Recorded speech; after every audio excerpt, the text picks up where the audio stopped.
The LCS is in fact back. Riot and the LCSPA seems like we're all getting along now, and now we're gonna have super weeks all the way through summer.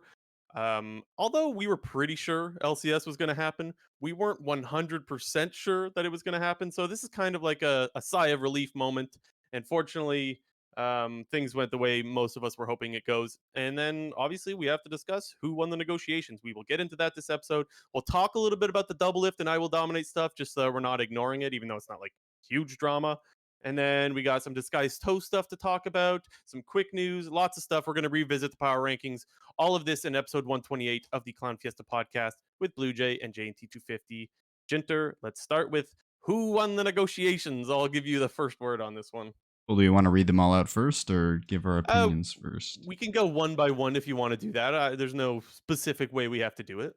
Well, I guess we'll go through the agreed upon terms, and I think there are, I guess in my books, there are some key points to take away from a few of these. But Okay, can we go one by one though, so that we're not like just blabbering on yeah, for because yeah. it's kind of long. Okay, so go ahead. So the first one, an additional 300,000 for the remainder of the 2023 split between all 10 NACL teams. Now, I believe this was in addition to the already previously committed 300K from the previous Riot slash LCSPA announcement when they postponed the league. So obviously good for Interesting. See, the NACL when they're going to get even more money. Yeah, it's not, it's not the most money in the world. It's, 30K for each team. That's not the most, but better than nothing. I thought that was the same 300K. I thought it It was said an because additional. so let me just read what the LOL Esports article says here. It says a new NACL business model in addition to the previously committed 300K that shares revenue between the tournament operator and participating teams to drive towards long-term sustainability. So to me, I think that's still the same 300K.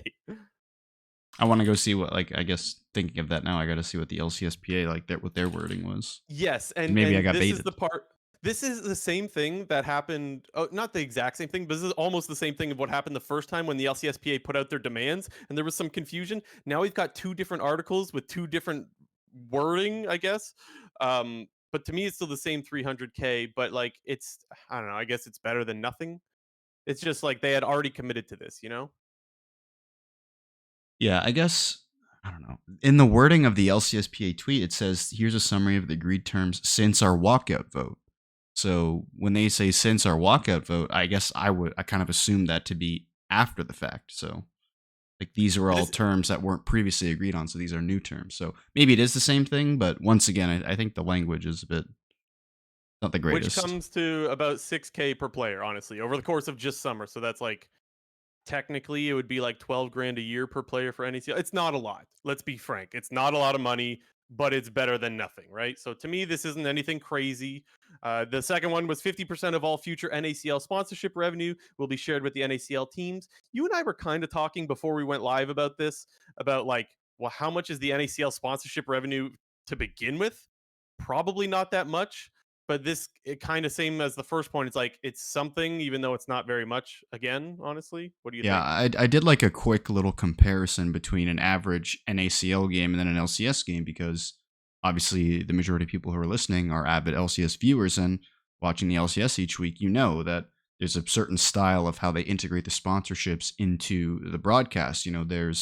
There's stuff that happens during the game with banners on the Rift, and there's the little scrolling thing on the bottom left hand side, which has Verizon and whatnot. And during important matches, they'll pull up tweets that are sponsored by Verizon and there's the State Farm or Honda ads that play in between games. But when I went over and looked at one of the NACL games, they don't really have that same sponsorship integration where they're running dedicated sponsored advertisements. They really only have the little running ticker in the bottom left. So while it's obviously still a good thing that NACL, players and teams will get rewarded with, 50% chunk of that sponsorship revenue, you can tell that there isn't as much commitment to those sponsorships as the LCS. But once again, better than nothing.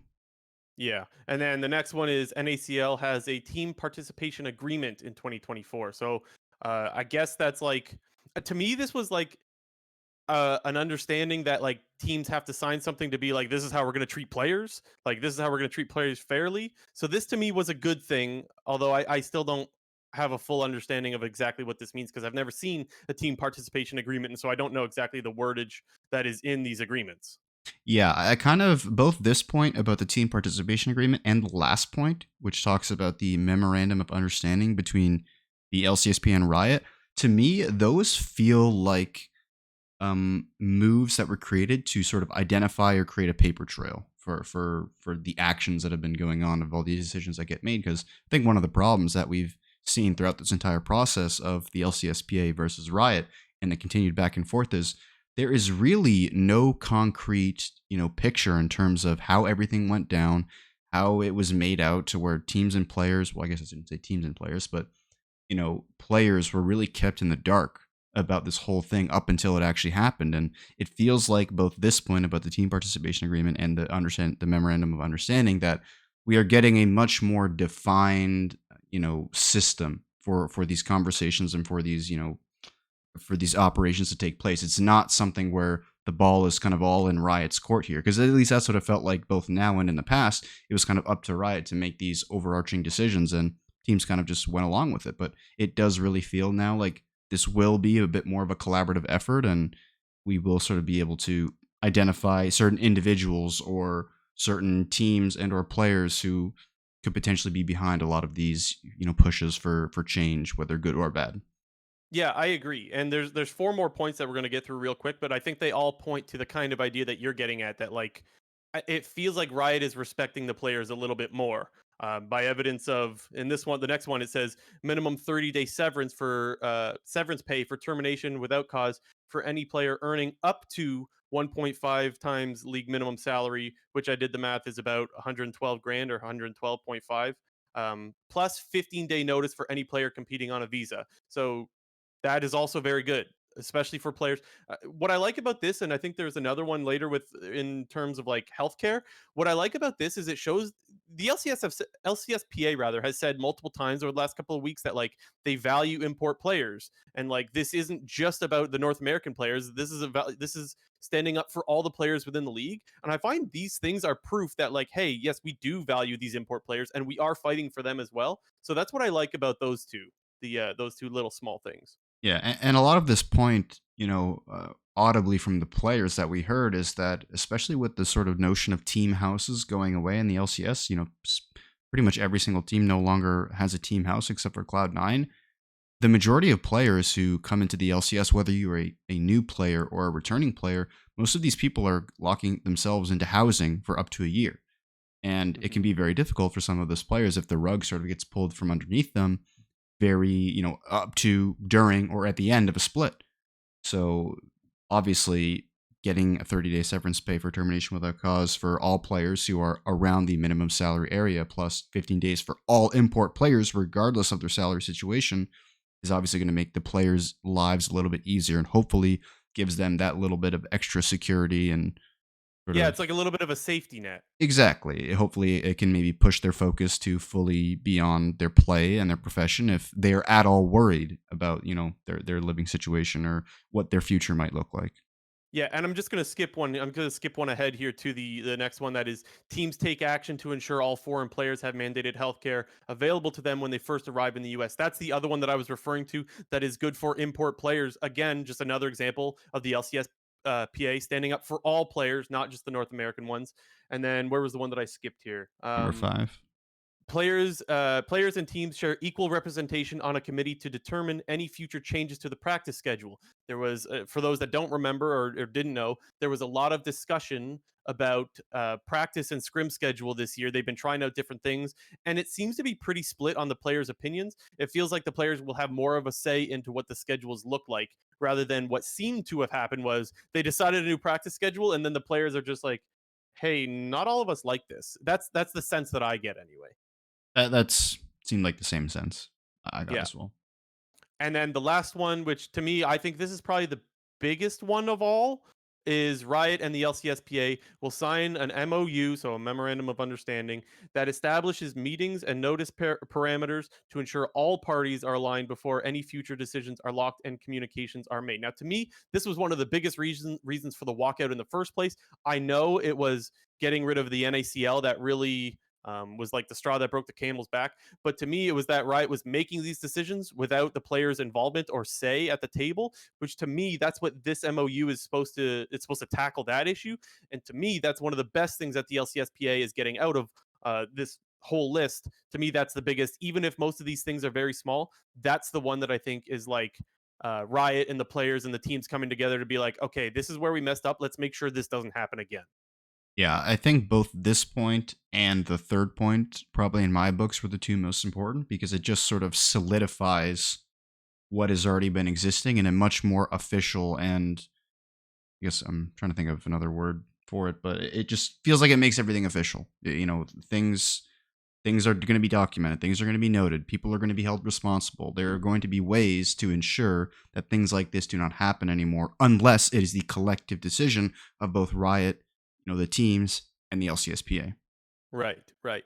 And we asked the start of the episode, like, which side won the negotiations? And I don't know if this is going to be a hot take. I feel like a lot of people are going to disagree with me here, but I actually do think the players and the LCSPA won the negotiations, not because they got a whole lot. I'm not pretending like they absolutely stomped on Riot here.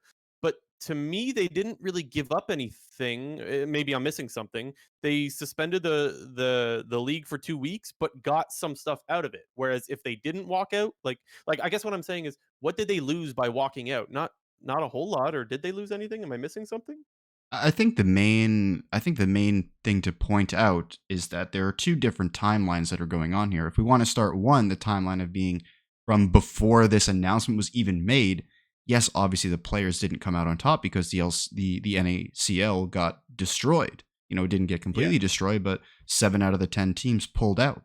But if we take a look at it from the viewpoint of after the teams made that decision, then most definitely, the players in the PA definitely won their side of the negotiations. So if That's we a want really good to distinction. if we want to take it from the point that, before any of this even happened, yeah, obviously the players are going to lose out here because, 35 of them are no longer having jobs.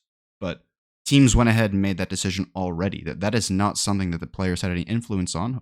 And good that through these negotiations, a situation like this will not happen again. But you look at all the things that they were able to gain, both in terms of getting a bit of an extra security blanket and, confidence in their ability to be in the US if they're a foreign player and, getting that severance pay if you're a guy who's around league minimum and you're worried at all about your financial security in the future or where you're going to live or how the hell you're going to survive, you get an extra 30 days maybe. So Yeah, I think that's a really good distinction. I'm glad that you make it because that is something that I should clarify. From the point of walkout, this seems like a plus for the players because if they didn't walk out, I don't think they get most of what's on this list, maybe all of it, I don't know, and they don't get this stuff. So I think you got to give credit to honestly everyone involved here, including Riot. Riot, I think the reason why they gave all of this stuff to the players is to me because I think they realized they messed up. They knew full well, thanks to Doublelift, that like the leverage was already on their side, and then thanks to Doublelift, it was even more on their side. I think Riot knew full well that they didn't really have to give up almost anything if they wanted to, because they knew that most of the players wanted to play Summer Split and have their chance to fight for Worlds, right? So I think that they even gave more than they really needed to, just because they realized it's the right thing to do. And again, I know some people are going to be like, dude, what did Riot really give them? It's not much. I agree, it's not much, but it's not nothing. And I think Riot could have given nearly nothing. yeah, and kind of what you're saying, alluding to it from Riot's perspective, like they're not really losers in the case of all this. Yes, I think they're losers Yeah. because they've damaged their reputation and their image as being team friendly and player friendly and whatnot. Yeah, maybe that image is gonna is getting repaired or has been slightly repaired due to these negotiations, but you know from the outside looking in, like Riot didn't really have to they didn't have to commit to a whole lot extra. They literally mentioned their prime focus in their own statement they released with regards to the delayment of the LCS by 2 weeks was our primary focus is worrying about the team's future economic stability. And with all these things that came into effect, not really a whole lot of that is going to be affected. The only really monetary thing that teams probably lose out on is the severance pay. And that should be something that was there to begin with in the first place. So again, a plus to the players. So I And, don't and think there's something a else, real loser, but the players still yeah. definitely won. Right, and the teams get to save because they don't have to pay for the challenger teams if they don't want to. The one thing that I forgot to mention on the very first point, the 300k remain for the remainder of the 2023 split is it doesn't say anything about 2024, and it's like that's something where it's like, so when next year comes around, are you just going to give them nothing? Like, you know what I mean? Um, we'll have to wait and see. Maybe Riot's still trying to figure out how much money they want to invest in the NACL, but it's not exactly promising that they're just offering something for now and might just completely ignore 2024 when it comes to funding that, right? The other thing Then that I even wondered if there's a world where like any teams come back into the NACL if their financial situation improves as an organization, or they identify any number of players that they feel like will be worth, the development in the future. I guess one thing that I'm just now sitting here wondering is, are LCS teams going to be given first priority to return to the NACL if they choose to do so? Because I mean, that's just literally that I've just thought about sitting here wondering. Like, let's say if Cloud9 wanted to, could they just hop right back into NACL? Like, it's a good question. I I would would say assume that they would probably. allow them to, but Yeah, the reason why I would say they would allow them to is because just last split there was 16 teams, so it didn't seem like there was a cap. Right exactly, now yeah. there's only 10. So in theory, there's 6 available slots.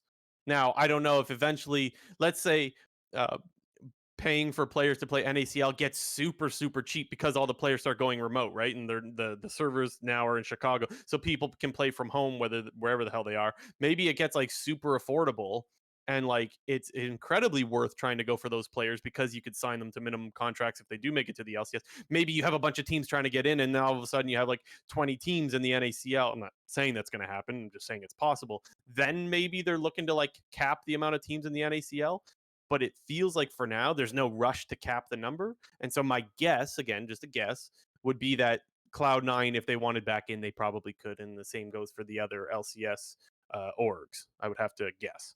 Yeah, sorry to bring this up again, but I kind of just thought about this again. But with Hmm. the 300K, another agreed upon term that you just mentioned was moving the servers back to Chicago and allowing players to play remotely. And they didn't Hmm. list that here, but once again, like the 300K was listed. So I still am a bit confused whether or not an additional 300K was granted or if it's that same 300K. Because in my opinion, if it's that same 300K, wouldn't you also reiterate all the other points that you kind of got to before the walkout, which includes, players allowing to be remote and servers moving and whatnot? So I don't know. Yeah, maybe. I'm not sure. Maybe I'm just here nitpicking everything and just looking like a complete dumbass, but I know I still feel like there could have been a little more clarity. I think no, I think that's totally fair to wonder because as we've seen through most of this walkout process, there has been a lack of clarity, and I would say from most parties involved, right? Because I don't think either of the articles, have been incredibly clear as to just what points they're trying to make. Um, Real quick, the Doublelift versus Dom stuff. I just want to cover it mostly just because I don't want to pretend like we're ignoring it. I just don't think it was that crazy of drama, but basically, I think Dom was right. And I'll admit, I'm not the biggest I Will Dominate fan, but he basically called out after Doublelift came out with his video basically saying that he really wants to play Summer Split, and that if he has to lose his Summer Split, then he doesn't really want to do the walkout anymore. Dom pointed out very fairly that, like, hey, yo, this isn't a good thing to say. And Doublelift kind of just dismissed it that, like, yeah, if you think I'm ruining the negotiations, that's a brain dead take. But it's like, no, I think Dom actually kind of has a point there. And even though Doublelift pretty much seemed to think that it wasn't a big deal, I'm still on the side that I think what he did was really stupid. And I just think Dom is never held back from calling someone out. Yeah, it's. I think both of us still hold the same thoughts that we did originally when Doublelift did release that video where he was talking about his thoughts and opinions on the asks for the PA to Riot, and I can't agree with Doublelift in saying that he did not damage the negotiations at all by making his public statements like he did, because he did damage the negotiations in hindsight. When your biggest player in the whole league in terms of popularity and brand and whatnot is actively saying that if it comes to playing Summer Split or continuing the walkout, he's going to play Summer Split. Yes, that does it doesn't completely destroy the LCSPA's position, but it will heavily damage it because one of your star players presumably has the same thoughts and opinions as other star players in the league, and them wanting to continue. A player like Doublelift or Blabber or Bjergsen, if he was still here, holds a lot more value and weight to the league than any random player on a bottom tier LCS team. Like, I'm sorry, that's just the truth to it, but Yeah. you know it does matter. I like that. That's the whole summary of it here. Like, it does matter, these comments that you made. Yes, I think that it maybe got blown out of proportions a little bit, but still not wrong. Yeah, I think it was stupid. And the thing is, we'll never know. Like, if he didn't do that stream and didn't release that video or whatever, maybe this list of agreed upon terms does look slightly different. I think that the only people that will really know how much it affected were the people that were in the room during negotiations that will kind of have an idea as to whether that mattered or not. Yeah. I And guess I guess in, as a complete outsider who knows absolutely nothing, if Doublelift didn't make those comments, I still think this would have been relatively the same. I do not think that there was going to be some like sweeping additional points that got put in because the LCS was really doing a great job, or the PA was doing a great job of pressuring Riot in the LCS by saying like, no, we are standing firm here. Like, I truly do not think that that was the given scenario. yeah, and again, we'll never know for sure, right? But let's kind of hope that that's the case. Okay, so now with all this, there's going to be 3 matches every week, right? Like they said, so it's going to be Wednesdays now. So if we thought Thursday and Friday was already an experiment for last split, we're experimenting even more and having more weekday games, and they're all super weeks now. Jinter, I think you kind of know how I feel about this. I've always said that the LCS, one of the things that the LCS struggles with is making their product easy to consume. I've mentioned that many, many times. Now you're asking people if they want to follow their favorite team to commit like 3 days a week towards games. So I don't know how much this is going to hurt, but I don't necessarily see what else they could do other than do super weeks. And as Big Buster Boy is amped in the live chat for super weeks, I think all of the diehard LCS fans will absolutely love super weeks. No problem there. However, for your more casual fans, I do think this might hurt viewership a little bit, honestly. I mean, in terms of the super weeks, I would consider myself a diehard, and I will admittedly say that before they did this in 2021, I was all for it. I was like, yes, give us those 3 days of games a week. But after a full year of it, I reverted to the opposite opinion. I thought it was just like a little bit too much. And yes, obviously, this is a special scenario where the season got delayed by 2 weeks. So we kind of are in a position where we have to play all super weeks to finish the season if we want to stay on track with the schedule of playoffs and worlds and whatnot.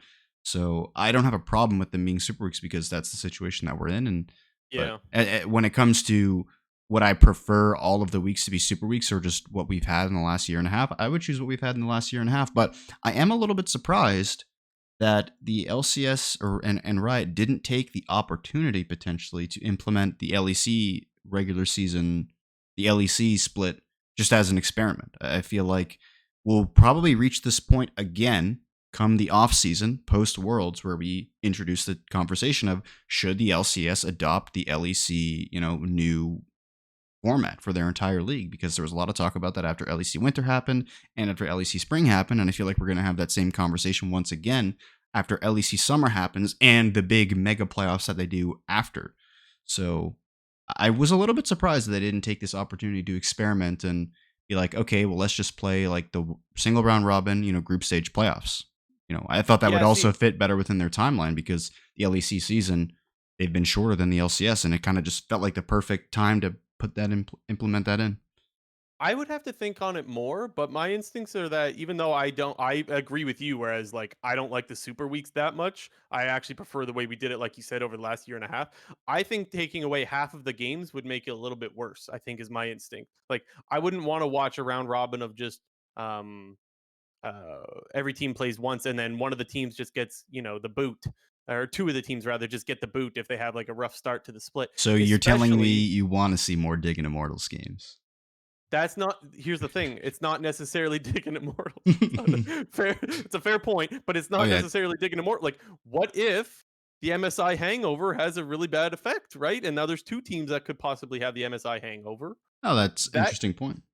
that could have significantly like, I know it's really hard to buy a world where Cloud9 and Golden Guardians finish 9th or 10th now, but it could happen if things really get bad from the MSI hangover, and maybe we'll have to see how that goes for LEC.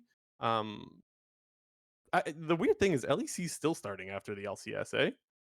I mean, yeah, and then that's part Because of because that. the season is so short. That's why I thought it might be a perfect opportunity for LCS to do it. But Yeah, but obviously it comes with like it's not that simple as yeah, I think you get that. That's what I'm trying to oh yeah, point yeah. out is that it's Mhm. not that simple because the MSI hangover could screw you pretty hard there, right? Whereas I would argue that as the split goes on, you and I are both going to project that Golden Guardians and Cloud9 should be better towards the end of the split rather than the start, just from what history tells us about MSI representatives. Yeah, I guess one thing that I will say is the way that the LEC formats the whole year, something like that scenario playing out like would kind of prevent that from happening, because if you win a split or acquire enough championship points, presumably the second seed team who goes to MSI gets a lot of championship points, you kind of automatically get seeded into like the big playoffs they have, which is the world's determiners. Yes, obviously in this emergency scenario, Cloud9 and Golden Guardians get knocked out, but I assume they would sort of amend it slightly to make sure that scenario doesn't happen, because in the LEC picture, like that scenario can't happen, because if you win a split, you're guaranteed to be in the playoffs for worlds spots on the line. So, Mm, yeah. but I get your point, and it would be kind of it would suck if we got into a scenario where we did that, and then seeing our Golden Guardians finishes ninth or 10th and is just gone.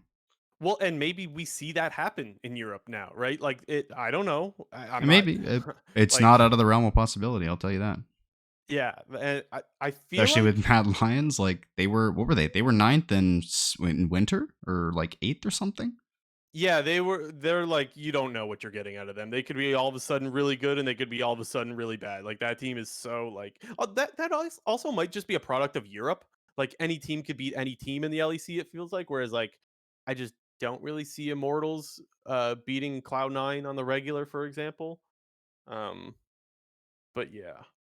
I guess what I was gonna ask you though is, let's say there's a world where G2 does like G2.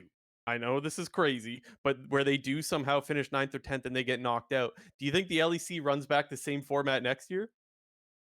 Sorry, wait, say that again. If G2 comes out into summer or out they come out of MSI with the MSI hangover, they go into summer and they finish in those two spots that don't move on. Do you think the LEC continues with this same format next year? Yeah, I think so. Because I See, I mean, would say no. I think they would be like, "Holy shit, what have we done? We completely screwed over our one of our most popular teams." no, but they still go to they still can qualify for worlds. It's not like they're out of worlds. Like they can't qualify for worlds or Oh, anything. that's true because of championship points and stuff, right? Well, yeah, because Yeah. I guess I mean, obviously people who are listening may not be as invested in LEC, but the way that the LEC is formatted, there's the winter, the spring, and the summer split, and then there's a whole additional playoffs after that. So they're going to play LEC summer playoffs and then play like a big playoffs after that, even. But even still, so you're right, but even still, it would be really weird to have a team like G2 just not exist for like half of the summer split, right? Because there's the I don't remember what the second round robin is called or whatever, I mean, where you start to do best can of 3. Like can I that give you would an be example? weird, right? Let Yeah, me give go you an for it. example here. Season Yeah. 5, Cloud9. Mhm. They had in spring, they were in finals, lost to TSM. Yeah. High left. We got Incarnation slash Jensen, the whole high jungle with the Meteos thing. Yeah. Like C9 was Yeah, in, I remember. they didn't make playoffs, and then we didn't Yeah. see them at all for like a month and a half until Gauntlet showed up, and then they qualified for Worlds. So that would kind of be like what would happen if, for example, G2 didn't make it. It's like, yeah, they wouldn't be in the rest of that summer split, but they'd still show up at the end when it came to qualifying for Worlds. So Yeah. I get your Yeah. point, but I think they've done a good enough job to prevent that from happening with the way that they formatted, where automatic split winners are guaranteed a spot in the world's like qualifier playoffs, and if you accrue enough championship points, regardless of how you finish, in the three individual splits, if you have enough, you'll make it to the big playoffs at the end. Yeah, that's a good comparison. Fair enough. It would just be weird to see G2 just be AFK for a while, right? It definitely would And be weird considering they've been the best org in that region since season 6. I don't think now maybe knock on wood here, but I don't think there's a world where G2 would fall that far down, you know? And you said like you No. said maybe it's Mad Lions, maybe. But would be quite strange. Um let's talk about the 2-week break because I think talking about the MSI hangover, you could argue that this helps I mean, off the top of my head, Cloud9 and Golden Guardians. this 2-week break might have been kind of a good thing in for some teams, I guess, right? Yeah, I mean, it's 2 extra weeks that the teams who went to MSI are going to get to prepare on the new patch and scrim other teams because I think, like we mentioned in our, before the season got delayed and we're talking about the power rankings and whatnot, there was only about maybe a week's time from when the teams who would have been eliminated from MSI uh, had to fly back to North America and then get ready to compete for the season. It was like a week and a half. Like that is no time at all. I think Hmm. I'm trying to think. Was it EG last year who publicly said like they had 2 weeks before they came back from MSI and summer was supposed to start, and they said like, yeah, we're just gonna give our players a break and not scrim. I think it was EG, but Yeah, I think you're right. they were just I straight feel up like I like remember. the burnout is too like we need to preserve to prevent burnout. Like we're not going to prep for the start of summer, and I don't think they started off that well, but they still finished. Yeah, no, I think you're right because I remember we started having the discussions about whether EG was even the best team anymore. Uh, Whereas like we definitely thought they were going into MSI, obviously, right? If you just won the whole split, we were all like, oh yeah, EG's our best team. And then once they took the break and they were kind of struggling at the start of summer, which is normal, we all started having the normal questions that you have. But the other thing that I'll say is like there's a lot of roster changes. Like in the LCS, there's a lot of rosters that are completely different now. And so you could argue that this 2-week break helps a lot of the teams, right? Like CLG's different, EG's Oh, whoa, completely whoa, like a bunch whoa! of new players. I gotta call you out. You said Yeah, but they're CLG. CLG. Yeah, I know. Oh, but they're NRG now. I'm gonna still call them CLG. No, Okay, no, anyways, no. CLG's different. We've had this discussion before where I'm calling them CLG. CLG's different. Uh, who else is different? 100T. EG very different. 100 Thieves is different. Like, yeah, like there's a bunch of new teams, right? So you could argue that this 2-week break actually is maybe just good for the league overall, as far as like players not or players having time to gel or whatever. Maybe not for Team Liquid. Because maybe okay, maybe this does hurt Team Liquid because they kept the same five and they went to Europe to boot camp and they were ready to hit the ground running in summer. And now it like kind of allows all the other teams to catch up to them. Maybe. What do you think about that? Well, I definitely think that it hurts. I've always said this, the first 4 weeks of the regular season are always the most important for the bottom teams in the league because that's the best time when you can capitalize on the teams who are above you if they're making mistakes or they're not fully prepped for the season. And this extra 2 weeks that's going to be given to all the teams is probably going to hurt the bottom teams the most just because it's likely that the other more top teams will improve at a more rapid pace than them. And they're likely to not have as big of an advantage as they could have with the longer off season and gelling with a new roster and whatnot. So I think definitely in the scenario of Team Liquid is a bit of a different case because yes, they were technically at bottom teams, they didn't make playoffs, but I still think everybody perceives them as a good team. But as you mentioned, this kind of gives everyone else who may be changing up their roster a chance to catch up. Yeah, and I don't want to pretend like this 2 weeks is the biggest thing. Like this is, oh my god, this is going to completely change the league. But I don't like. I do think it has an effect. I guess is what I'm trying to say. I'd, I do I'd think that put it that two anywhere weeks between matters a like lot. 10 to 15% that teams might get in a boost of performance with the 2 week break, which isn't a whole lot, but Yeah, it could push, some certain teams over others. and there's the teams with the visa issues, right? Whereas like maybe that 2 weeks gives them time to get their as far as we know there's still some visa issues and we'll talk about that in a little bit, but the teams that did have visa issues, if they got their player over, that 2 weeks is incredibly valuable, especially if we look back to Golden Guardians last split, right? Because remember when Gory came in, things weren't exactly the greatest yet, but as Gory started playing, like they took off and went on a huge win streak, and it was like, oh, what would have happened if Gory was here the whole time, and so on and so forth. We've had that conversation before, but And like, there's plenty of examples in the past where teams are yeah, getting, due to their imports not being available at the early part of the season, they tend to struggle. maybe maybe the whole reason, okay, tinfoil hat JT, we're getting back to tinfoil hat I takes. had a Maybe tinfoil hat take previously, but I forgot it up until now until you mentioned that. please share it if it comes back to Oh your no, mind. I I'm know gonna what say it is, but it relates to like the LCSPA stuff. But after you say yours, I'll say mine. okay. I like this whole new tinfoil hat shit that we're doing. It's good. The players, I think, we're just like, dude, Zeri looks kind of strong, and I don't think we really want to play right now. Maybe if we delay a couple of Oh weeks, my we god. could wait for the meta to shift.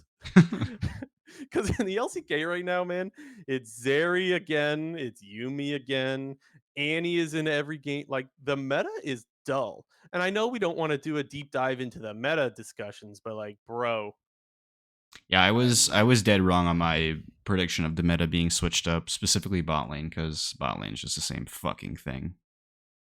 it's crazy that Zeri's still sticking around. Honestly, I can't I believe it. It's I been I so pray to long. God the champ dies with the next patch where you can't like your autos don't proc Sheen anymore or something like that. I don't even know like all the changes, but Anyway, so you're with me, yeah? The players oh were just yeah. delaying the 2 weeks. Yeah, I think 100%. Okay, well, I mean, my one that I had about the previous stuff, where it was the point where we were talking about like mandated healthcare for the imports and mhm. whatnot. I was just thinking like it's kind of an like obviously it's something that makes sense for imported players just to have proper healthcare when they get there, but like surely there was like an example that they used from the past that prompted this point to be existing. Like I don't know. What do you I'm just mean? I'm thinking of a world where like who's an import that came to NA like a long time, like Piglet. Let's just say Piglet came to NA and he had some like massive like health problem and he couldn't get the proper health care because or whatever. So I'm thinking that there's no way they created this point unless that there was some issue with an import in the past with regards to healthcare. But once I again, agree. tinfoil Ship it. hat. So Yeah. I mean, the thing is, honestly, that would actually be a fair reason. Like, that's not even like a like. I'm just gonna agree with you because I love the tinfoil shit. But like, that to me isn't even like that tinfoil. Honestly, like if there was a player that in the past could have used some healthcare and they just didn't have it available to him, yeah, let's implement that shit. So what you're saying is that happened in the past, but they just swept it under the rug. That's your yeah. tinfoil take. Uh-huh. Gotcha. Okay. Okay. I like it. I like it. It's good stuff. Meta bad. And I already forget it. What, my thing? Yeah, I don't meta know. bad, Piglet and oh, had yeah, lung the cancer or play. some shit. Yeah, true, true. Yes, Piglet had lung cancer. Okay, We'll go with very, that. very good. Yeah. Okay, before we move on, if you guys are enjoying the episode, hit the subscribe button, hit the like button. All that stuff helps us quite a bit. We enjoy having you guys in the live chat as well. If you want to catch the show, we do them every Sunday night at 7 p.m. Eastern Time, 4 p.m. West Coast. And you can catch us at twitch.tv/Clown Fiesta Podcast and be part of the live chat and help us when we're being stupid and tell us when we're missing stuff. Happens quite a bit. Uh, let's revisit the summer split power rankings. We don't want to go on too long about this because we did it a couple episodes ago. So if you're curious on more of a deep dive of our thoughts going into this split, it is a little bit 2 weeks outdated, but there hasn't really been any games. So Hmm. our opinions shouldn't really change. And you can go catch our thoughts just a couple of episodes if you're curious. J&T, you want to just spiel them real quick for the listeners? Yeah, just to give the brief summary. I'm not going to go through everything. Like Blue Jay said, if you want the deep dive, go to episode 126. We spent like a good 40 minutes talking about a lot of the teams and the roster changes they made and how that might play out in summer. But in summary, both of us still have Cloud9 as the number one team, I think, for obvious reasons. And then you kind of flip towards the bottom. We are kind of in agreement that TSM, Dig, and Immortals are going to be towards the bottom, but that EG will kind of hang above those in terms of the lower tier teams. But obviously, the most interesting stuff to talk about with this is sort of the middle of the pack. Both of Yeah. our 2 to 6 range is vastly different. Well, not vastly different, but the main things to point out, I think, are Team Liquid and Golden Guardians. You have Golden Guardians at 2. I had them at 5. I had Team Liquid at 3, and you had them at 6. Yeah. So I the one thing that I also want to remind is that this is supposed to be at the end of the split. So this is like if we have Cloud9 number 1, we think they're winning the split. And if I have Golden Guardians number 2, which I do, I have them losing to Cloud9 in the finals again. That's basically how our power rankings go. It's not just a regular season power rankings. Now, I just want if you could give me a quick reminder, JNT, as to why you got Golden Guardians all the way down at 5. It I was remember us talking about like I was asking you like if you put them 5, does that mean that you don't believe in licorice or It something like no, that? it was more the fact that I think the teams below them, in terms of how spring played out, are gonna improve and get a lot better. I think that Team Liquid, they're not gonna have that same abysmal start that they had in spring split, where they were 2-6 and on the back foot, from the jump, and they really had to claw their way back into the standings. I think they're gonna have a much more measured summer split with less mistakes from the rookies, and Summit is not going to have that atrocious start to the split, and hopefully Pyosha can get a little bit more involved. Yeah. And honestly, I don't even mind the Team Liquid. I don't know if it's hopium, I guess, or optimism perhaps. Like I don't know. I do have a lot of faith in those players, especially if they continue to play together. I think that there is still an area where you could argue that they needed to build up synergy still because they were getting leads, they just weren't closing out the game, and a lot of that could be pointing to synergy issues, which a boot camp could very well help. So I don't mind that. Um, the other thing, oh yeah, the other thing that I wanted to mention was we were talking earlier about inactive players. We don't know what that's going to mean for 100 Thieves, for example, who apparently Quid is still inactive, Ruby still inactive, Coach Kane inactive. I don't really know if that means. I feel like you could still coach. And Rich actually active. So Dignitas buff, I guess you could. I mean, it's got to be a buff, right? Yeah. Over Armut. So that was one of the worries that Dignitas wouldn't have Rich, but it seems like he actually has his visa approved as per the player database thing. Yeah, Maybe I'll this is check it again all real this is quick, all but info that's available on the global contract database. You can literally just Google LCS GCD and it'll be right there. yeah, I'm just gonna double check real quick.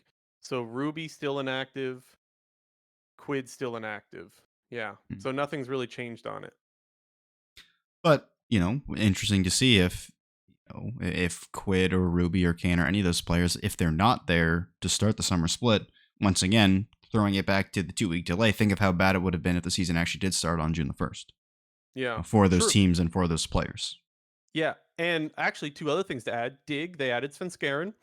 Coach change. I don't. It's hard to put a measurement to how much a coach change is worth, but I mean, Svenskeren's kind of pog. I think a lot of people are going to be happy to hear that Svenskeren is back in the LCS, even if it is just a coaching role. And tinfoil hat time. Jenkins going back to 100 Thieves, not going back, but joining 100 Thieves.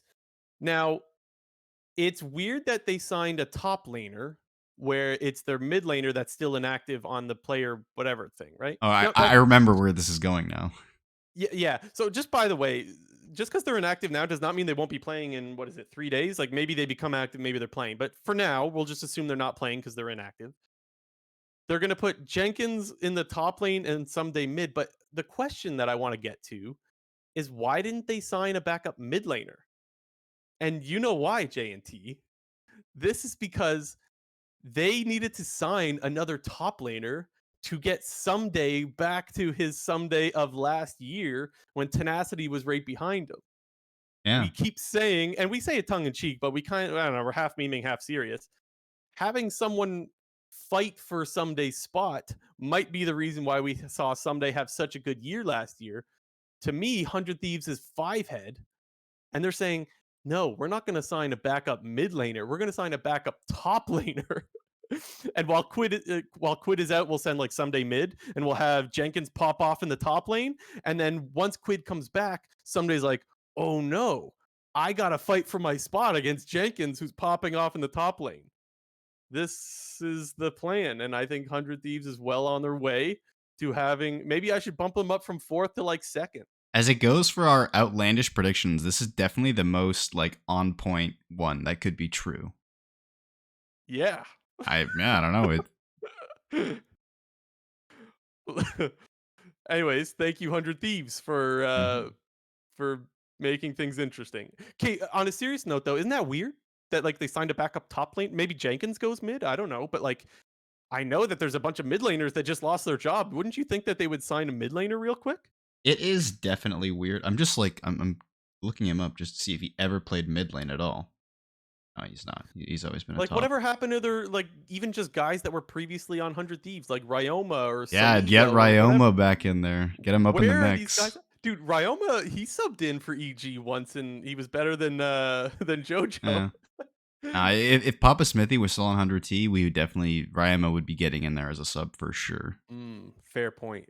Their Surprised he's not on GM is that FlyQuest at this point. what's his name? It's like Joseph or Joe or Joey. It's I think it's Joseph. It's something like that anyways. Not gonna lie, for a split second I thought this was going to a Joe Mama type thing when you said Joe, because I No, had no idea what you were talking about. no, it's The Jover. 100T GM? Yeah. Thought it was like Jungle Juice or whatever. Like that's Yeah, isn't their. his name Joe? I might be wrong. I thought his first name was Joe, like his IRL name. I I can't. might I be wrong. can't with this. Not everything's a Joe Mama joke. I'm getting flashbacks, dude. That's way too funny. But yeah, it is the Jungle Juice guy, I'm pretty sure. Okay, anything else on the power rankings? His name is Anything crazy? Joseph Jang. There we go. There I you I go. knew it. Yeah. Anything else on this, or should we move on? No, I think that's it. Like we mentioned, episode 126. You can get the full deep dive there. Yeah. Okay, Disguised Toast comes out with a video saying, "Hey, by the way, I'm losing more money," which I mean, I don't know whether to laugh or cry because it's a little funny just like how open with the community he is. But like this is important stuff to know. Um and one of the things that I think is so interesting is that he's just opening up a Patreon, which isn't all that crazy to do, but he's not even offering anything in return, which I think is totally fine. He's just saying, "Look, if you guys want to support our players, here's an area where you could do it." And I feel like we don't really see LCS teams go and do that. We've seen them do. There's two teams that I could think off the top of my head of Team Liquid and Cloud9 that do the Cloud9 Stratus, the Team Liquid Plus thing. But even those were implemented quite a while ago. And the whole point that I want to bring up when it comes to this is like it feels like we don't have, first of all, very many teams trying to open up new revenue streams, and two, the two that did, it's kind of been a while because I looked up Stratus before we went live, and they started Stratus in November 2020, so it's almost been 3 years. And I just thought it was really weird that we continue to hear of LCS teams not making money, in fact, losing a lot of money. And Toast even said so in his video. But like, there isn't that much effort to try to create new revenue streams. And the thing that I think is weird about it is like, you would think they would be throwing stuff at the wall to see what sticks. It like maybe there's not a lot of options out there, but like they're not really trying anything. And I just thought that was really weird. Is it just me, JNT, or shouldn't some of these teams, even if they fail at something new, shouldn't they be trying to make money? Because clearly the sponsorship dollars isn't enough, the merch stuff isn't enough. Like, what are these teams doing? No.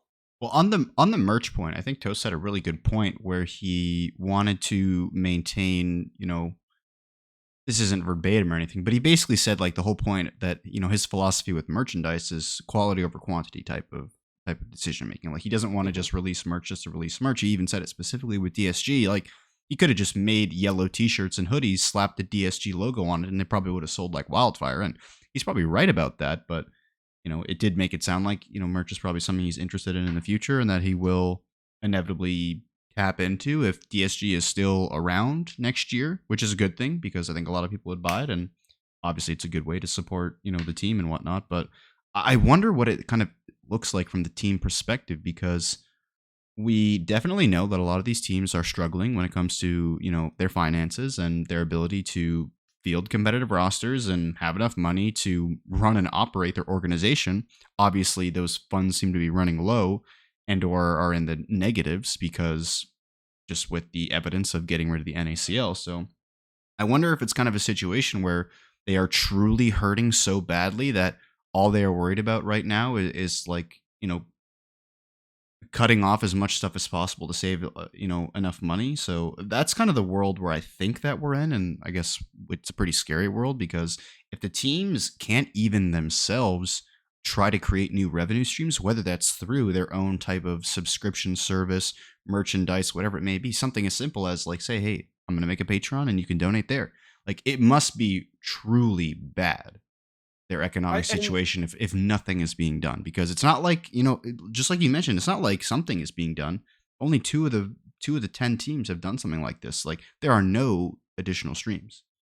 and I don't want to pretend like we have all the answers and we know exactly what you can do to open up a new revenue stream. If it was that obvious, I feel like teams would have done it. What I am surprised at is that we haven't even heard of teams really trying new things. That's the crazy part to me. And one of the things that I thought was so interesting with Toast is he said like, look, if you guys just sub for the $5 a month or whatever it is, he'll just open up the books and kind of show you like how much money he's making and not making. That's what he said in his video, that like he's just going to be completely open, which I don't think we've ever heard of any LCS team being willing to do that. Well, and if I mean, not that this is super related to what we're talking about, but I think one point that we both have agreed on for a long time now is making these finances public, whether it doesn't have to be the whole shebang, but at least part of it, I think would give both the teams, orgs, and community a lot better understanding and perspective on these types of things, and maybe would be able to create some solutions. But as from the outside looking in, like we are totally in the dark when it comes to the actual numbers, like the X's and O's of this situation. Yeah, we have an idea of what it may look like, but that's why I'm wondering from the team perspective, like, is it truly getting that bad to where like the only and primary focus is just like saving as much money as possible? Because if I had to guess, that would be my guess. That's my only logical guess at this point is the teams are hurting that badly that they have no other time to even focus on these potential endeavors. Because when it comes to merch teams, like not all 10 LCS teams even like are that involved in merch. The only ones who really are, I would say, are Team Liquid, FlyQuest, Cloud9, and 100 Thieves. Like, what other Yeah. LCS teams are like actively releasing new merchandise on a monthly, yearly, or bi-yearly basis? Like, EG was. I'm just not confident that they're going to continue into the future after they've dropped their whole LCS team and they're clearly looking to cut costs, right? Like EG had a new jersey this year and they had new ones for Worlds and they had a new one at the start of last year. I just don't think going forward we're going to see that much new stuff out of EG. So like they're probably one that not. like maybe EG, but I'm not even sold on that. And if I had I, to also guess, they probably only introduced, a lot of those jerseys and whatnot is due to the fact that their team was succeeding so much and they were going to Worlds and MSI and whatnot. I mean, yeah, yeah. teams are only going to release new jerseys if they're at international events, but you know, you don't have to do a bunch of other merch to begin with, anyways. Because you look at the bottom teams and they don't do anything. Like, when was the last Yeah. time you seen any merch advertised for Immortals, Dig, Golden Guardians, NRG/CLG? Like, nothing. Now I think about it, all these teams are coming out with new jerseys. They ESM just even, like, they it don't do doesn't really anything. matter though, right? As far as like merch is one of those things that like if you're still planning on making money off of merch in the LCS and like that's your plan to make money, like Unless you're no, 100 we already Thieves. know. Yeah, sure, right? But I'm talking about those orgs that you were Yeah, talking yeah. about, the ones that like Uh-huh. there's no point for Immortals to come out and advertise a new jersey. No one's gonna buy it. And part of the problem is they're kind of too late. Like, it's too late for them to even do that at this point. Like, if they had introduced it, a time when they were initially in the LCS, and not even, it didn't even have to be back when the team was succeeding in the early days. Like, even in seasons, I guess, when did they return? Because they were Optic in season 8 and 9, and then they came back to Immortals in 10. But that would have been the time to sort of implement something like that, or even Dignitas. Like, when Dignitas got back into the LCS after being gone post, season 7, like that would have been the time to do that. And you're kind of at a point now where, since the league is hurting so bad, like you're too late almost. It feels like. Also, I need to call out two orgs because I forgot that how funny and stupid this was. So, for Optic, I tried buying their jersey when we went to Detroit that one year. You remember that? So Do you then, remember so they were they definitely in they the didn't? league then in season 9, right? Yeah, Optic Okay. ran. They didn't have any jerseys there to sell. I don't know if they ran out or they just didn't have any. But like, I feel like there wasn't a lot of people that were like clawing their eyes out for Optics jerseys. And when we went to the booth, they just had none. I'm like, what the hell? So there's that. So that was shit. But also Dignitas. Do you remember this story, James? I know. Dignitas, I order a jersey, guys. They send it to me. Well, first of all, they don't end up sending it to me. I don't. It just never comes. Then I tell them again, like, hey, I ordered a jersey. Then they say they sent one to me.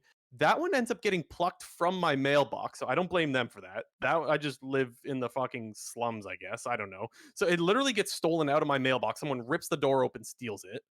I'm like, okay. I tell them, I order another one because this one's not their fault. Fine, order another one. They send the wrong jersey, man. The first time they just didn't send it, and the second time they might have sent the right jersey. We don't know. The third time they legit sent one that had like this gambling company over. I still have it. I just refuse to wear it. I'm like, this is not the jersey I ordered. Like, so even the orgs that like are desperate to sell jerseys just fucking suck at it. Anyway, I'll that's the end of my still rant for that. always love that Immortals jersey in season 10 where it was like black jersey with the green Immortals it was like a black shirt with a green Immortals logo and a red square that had like Honda on it or something. Maybe it was Toyota actually, but it Yeah. was like the ugliest jersey known to man. It was hilarious. Anyways, the last thing I'll Bar say the on season 7 FlyQuest jersey with the OG FlyQuest logo. oh Only my the god, only the true homies remember that. that thing is something else. Undefeated FlyQuest. That was a time right Um, there. yeah, I guess the last thing that I want to say on the whole disguised toast video, where he's talking about like losing money and all that stuff, and just asking for Patreon, I honestly would not be surprised if Toast just being like, "Hey, if you guys want to support us, here's the link." I wouldn't be surprised if that does better than like Cloud9 Stratus, for example, because I don't know about you, J&T, but I don't even remember the last time I heard of Cloud9 Stratus or Liquid Plus. Like they're completely forgotten. It feels like I, teams have I just I've given I, up on promoting it, but I could just be missing it. I've seen C9 promoting Stratus a decent bit, so And I guess the other problem with it too is that like isn't Stratus like $500 or something? they did drop the price at some point. Not recently, but not like a long time ago, probably somewhere in the middle, but I do recall them saying that they were dropping their price, or maybe they like changed it to like tiers or something like that, where Mm. pay like X dollars for tier 1, tier 2, tier 3.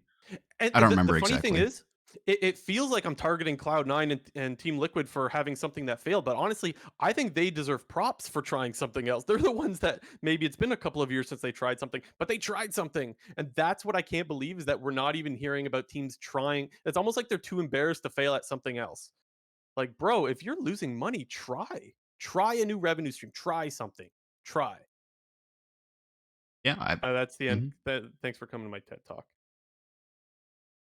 Well, Okay, yeah, I feel like we move on to our predictions. let's do It's that. it's Super Weeks here on out.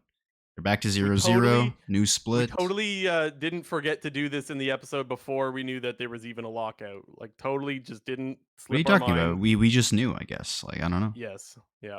Okay, let's get her going. Let's speed run the predictions. Okay, rematch of the finals, Cloud9 versus Golden Guardians. I will be sticking with Cloud9. Me too. Team Liquid versus TSM. I got faith in Team Liquid this year. I'll be rolling with them. Do Team we both Liquid. have TSM last? Yeah. Yeah, so Team Liquid. Dignitas versus Dignitas. Immortals. This is interesting. I think we I'm both going have Dig. them interchangeably 7 and 8. Yes, based on that, I'll have to go with Immortals because I did rate them over Dig, but it's very close at the bottom there. Yeah, I think both of these teams are going to have a rough split. So the thing is, I took Dignitas both times in spring, and I paid the price for it. And I could just choose to switch, but no, I'm going down with the ship. I'm going Dig. They got to I beat like it. Immortals once, man. Mm-hmm. Alrighty, we got EG versus NRG. Oh, another close one. I think this is my CLG, 6 and 7. Excuse me, what team? CLG. I'm okay. I'm I'll picking go with NRG over this one. NRG instead of CLG.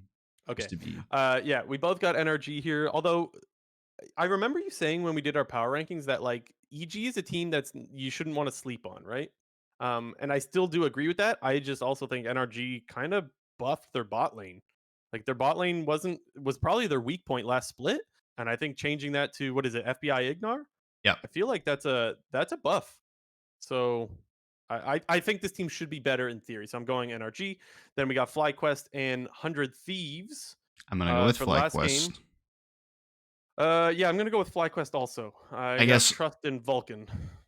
yeah. I mean, assuming it's hard to say. Like, Also, Jenkins might be playing. We yeah, don't even know if he's exactly. playing mid Like, or top. Like there's some potential issues with the 100 Thieves lineup. all right. Thursday now we got Dignitas versus Cloud9. Cloud9. Cloud9, TSM versus FlyQuest. FlyQuest. FlyQuest. 100 Thieves versus Team Liquid. Now, if it was a straight up like 100 Thieves with their full roster, it'd definitely be a lot closer. But assuming that they're not going to have their full roster and my faith in Team Liquid, I am going Team Liquid. Yeah, me too. Because they did the whole boot camp thing. I still had them sixth on my power rankings, which maybe I shouldn't have. I don't know. But yeah, I feel more comfortable in Team Liquid right now than I do 100 Thieves. We got NRG versus Immortals. I'll roll with NRG. NRG. I just realized how weird it is that it says NRG in text and then NRG like the logo right after. Dude, like It the like threw NRG me off a logo little is bit. almost not even a logo. It just says their letters. Like it's not even like they did not put a lot of time into this logo. And then last game that day is Golden Guardians versus Evil Geniuses. I'll go Golden Guardians. Golden Guardians. Then the first game on what is this Friday now? It's Immortals versus TL. I'm going TL. Me too. Golden Guardians versus FlyQuest. I'm going Oh, FlyQuest. interesting. Interesting. You Interesting. have Golden Interesting. Guardians at 2. You had FlyQuest at Yeah, 3. I think I'll go Golden Guardians. I might be sad if they got the hangover, but the advantage that they do have is that they were playing together for the last whatever, whereas FlyQuest wasn't. So I'll go Golden Guardians. Next up, Evil Geniuses versus Dignitas. I'll go with EG. Yeah, me too. EG. NRG versus 100 Thieves. I think I'm probably going to pick NRG, actually. Yeah, me too, which means that we have 100 Thieves going 0-3 to start, but I had them fourth on my power rankings, but I got them starting 0-3. Yeah, I mean, I know that we have talked about the potential, visa problems and whatnot, but I do wonder how that will affect their start to the season if it is a situation where they're playing Jenkins and some days going mid or some days top and Jenkins is mid or something's going on. So I do Yeah. think that 100 Thieves might struggle out the gate with some potential dysfunction. Yeah. I concur. Okay, then last game, Cloud9 versus TSM. Cloud9. Yeah, the El It's Clasico. We need a new it's El 1 versus Clasico at this 10. point of the LCS because C9 versus TSM feels kind of dead at this point. What would be like how do you define that and what would be the new one of that? Do we have one? I don't know. I mean, Like Classico makes it sound like well, it doesn't make it sound like it is like an old, we'll say rivalry in air quotes because we don't know what else to. yeah. But like, does that even exist anymore? I don't Like know. that, we might have to make one over time. Like maybe if Golden Guardians and Cloud9 continue to play well, I mean, Team sure. Liquid and Cloud9 have always been pretty close. They really haven't had like a lot of premier best of fives, but Yeah. they usually are always two of the teams at the top of the standings. Fair enough. Okay, let's do quick news and that'll be the show. Yeah. Sorry, I was not even ready to get That's this off okay. the screen, but we do got some quick news. First one, kind of actually big news. Sjokz announced that she's taking a break from the LEC Summer Split, will not be participating in it whatsoever, but will be back for the mega playoffs that happens at the end in Europe and also at Worlds. Yeah, this to me is a really big deal, not because it's just Shocks, but because like look, you and I have been very honest that we don't usually watch the in between game content in between games, especially for Europe. I don't watch any of it. One thing But that I will say is I watched the LEC one more than I would the LCS. interesting. I definitely watch more of the LCS one. But regardless, what I do know is that there is a lot of people that are very vocal about how important it is to have Shocks there or Dash there in the LCS. Like it, just because it doesn't affect me all that much, it doesn't mean I don't recognize that it affects the viewers a lot. And I think like it's just too bad because I don't like obviously I'm not blaming Shocks at all. Of course not. She's going through some rough shit right now. It's just unfortunate that like some of the people that we have, some of the best personalities that we have, we're slowly losing them due to different circumstances, and even yes, in different leagues. But like, I feel like this is a big deal. Well, the other important thing to note that we discussed previously, but kind of is in tandem with this, is Lore is not going to be a part of the LEC the remainder of Yeah. this year. She's in the LCK now, so I would assume that the LEC is going to go back to the kind of rotating hosts that they did at a certain point last year. I remember Machine from Hmm. CSGO was in there for a few weeks, so I would assume that he's a guy that they're going to bring in. I thought he did a really good job. I He's remember great. watching the LEC when he was in there. I was like kind of worried that he wasn't going to get the vibe of it whatsoever, but he was like perfect plug and play. So Yeah, him and Shocks are both natural. Like I've seen Shocks do CS:GO stuff as well. Like they both, they're just good at their jobs. So yeah. I suppose that just because Shocks isn't there doesn't mean you don't have anyone. But like it is the person that people like to see on the desk. So that kind of feels bad. And What if? Oh hopefully my she's god! ready to go. I just thought of What? this. What if they get Dash and he goes to the LEC? Oh, let's go. I mean, I This haven't seen any of in his stuff that he Shots was. is taking a break to let Dash come in. I haven't seen any of the Valorant stuff that he's been doing. I know he's been involved in some of the Valorant broadcast stuff since Mhm. his, uh, non-involvement with the LCS. But I can't really comment on even if he's available or what he's been doing lately. So I Yeah. don't I don't really know. But yeah, we hope that Sjokz is doing better and hope that she's back for the playoffs, like you said. And I'm sure that her Worlds. plan is to come back. It's just when you're dealing with shit that she says she's dealing with, it's pretty unpredictable. So hopefully she gets better and comes back. After that, we got Maple back to PSG Talon. Interesting, right, JT? He's making a return. Obviously, TSM dropped him to save money, and the fact that he's going back to PSG means that we'll likely see him at the World Championship. That's cool. The only problem is you won't see him at the World Championship playing against TSM, That unless is for sure. unless next Unless, year TSM has this godlike LPL team that we're assuming they're going to the LPL. Uh, Even that, I'm still not convinced TSM's just going to go over to the LPL and be beast. Honestly, I'm not buying it, but maybe. My point is, I would like to see Maple play TSM. I just don't see it being all that likely. yeah, I don't think Maple's ever going to hear or see TSM ever again in his life. Okay, if Maple does Actually, make it to Worlds, actually, unless they move to the LPL and Maple somehow gets they back into the LPL or some true, bullshit like that. true. So never mind. I rescind that point where he's never going to hear or see TSM ever again. Yeah, I missed that. That's a good catch, Jinter. Good catch. And then oh my god, what the EDG stuff? This is something else. Oh, it's a banger, absolute banger. So if you guys haven't been following the LPL at all, I know I've been following it a lot more since we've had no LCS, but the EDG, there was a big rumor that came out that apparently Leave, their current AD carry, who was a rookie last split, who also, by the way, was insane. He was one of the best ADs in the league, probably just behind both Elk and Ruler, a lot of people would say. Apparently, he was engaged in some prostitution activities during the spring split, similar to Huang Feng back in like what was that at the end of like season 10 and some other AD carry that they named who was an LPA AD carry, but I forget his name. So obviously there's some cultural differences here. To me, this is whack. Not that he did the prostitution thing, which, by the way, that's kind of whack, but that they just sold him out like that and said, "Hey, by the way, this guy's seeing a prostitute." Did you really have to do him like that?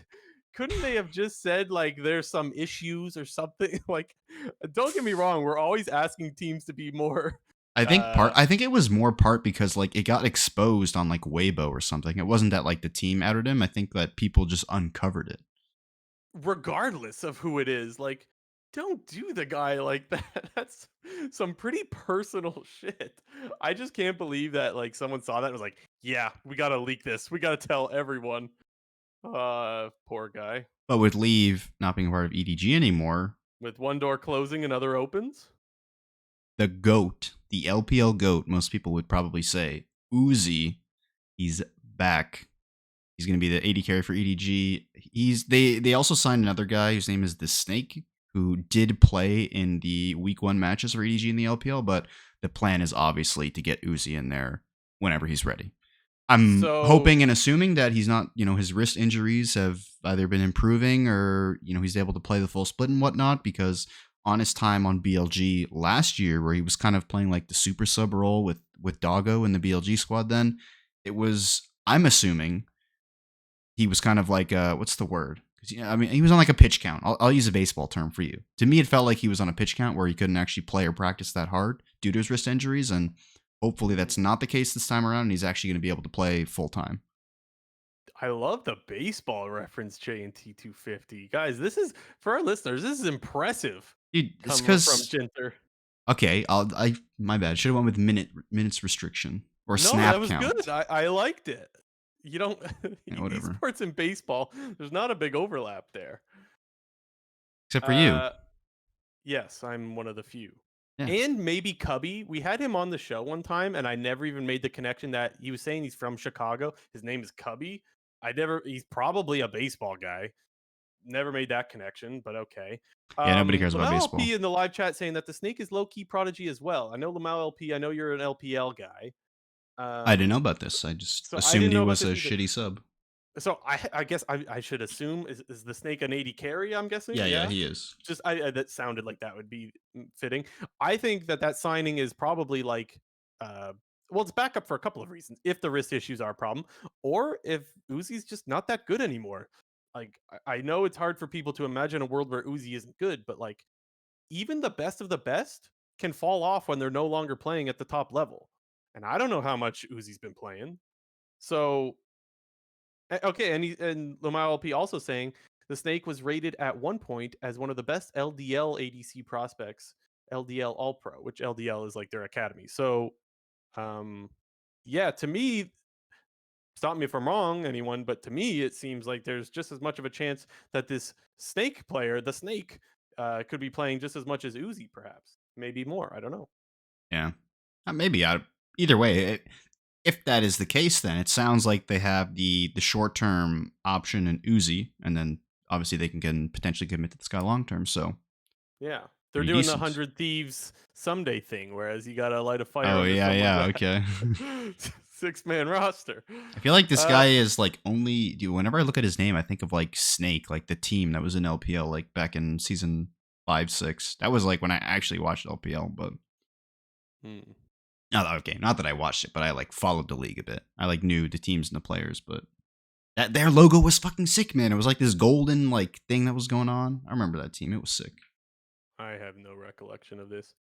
I I guess just I'll just reiterate. I still can't believe that they sold the guy out for prostitution. That I'm not gonna get over that for a while. That's whack. Yeah, no, it's pretty funny. Okay, is that it? That's it, right? I believe so. Okay. Honestly, I know it's a short episode, but still longer than I expected. Okay, thanks guys for hanging out. We do plan to be back next week, same time, like I mentioned earlier, 7 o'clock East Coast, 4 o'clock West Coast. We will be covering the split. Should be a good one. We get LCS back. How can you complain, right? Remember to subscribe. Remember to leave a comment. Remember to like all that stuff, and we will see you guys next time. This has been episode 128 of the Clown Fiesta podcast.